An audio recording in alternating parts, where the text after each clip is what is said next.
The Metropolitan Police have lost the plot. Again.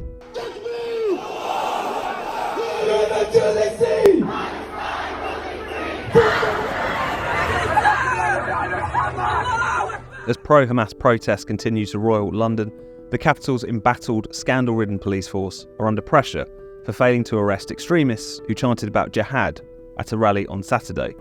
The protesters in question were from Hizb-ut-Tahrir, a fundamentalist Islamist group that calls for an Islamic caliphate and the introduction of Sharia law across the world.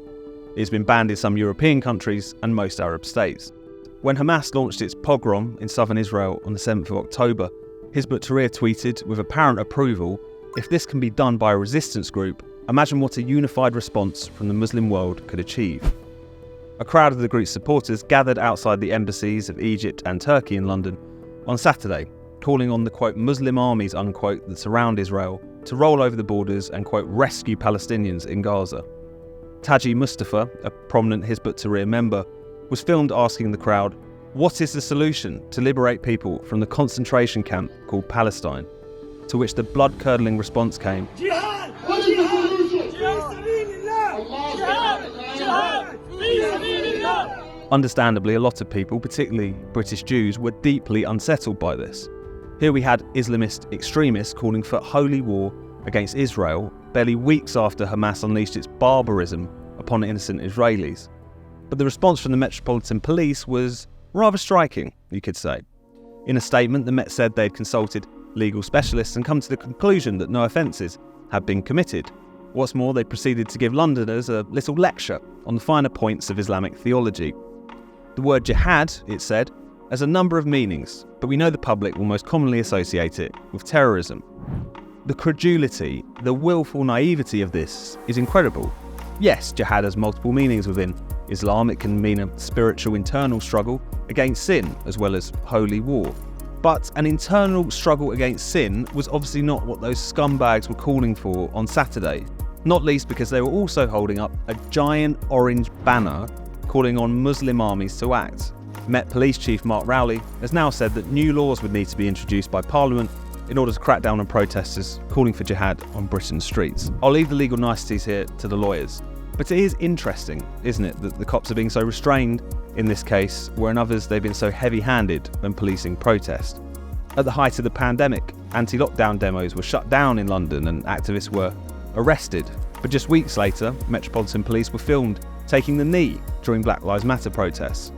During the coronation earlier this year, the Met arrested a group of Republican protesters before they could even unpack their placards.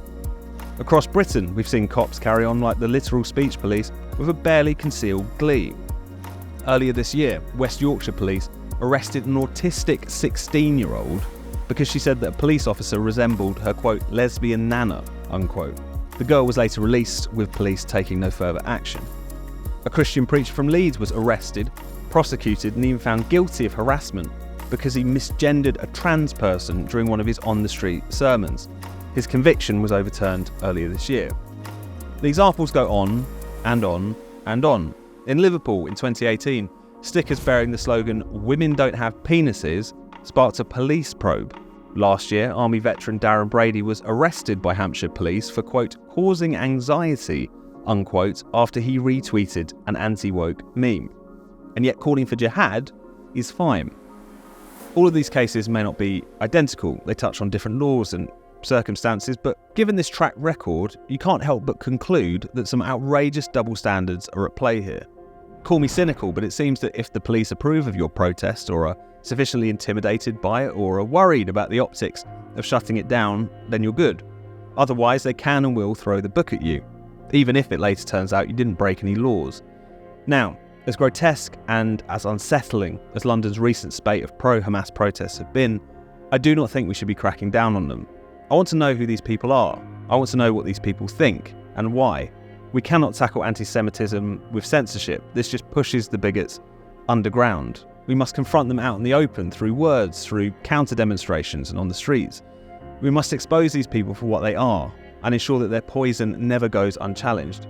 But the glaring double standards of the police only underline once again what's become abundantly clear these awful few weeks, that the speech codes and supposed protections of our identity politics age fall away when confronted with the world's oldest hatred. That, in the words of David Baddiel, Jews don't count. That's the real scandal at the heart of all this, and it's high time we all started calling it out.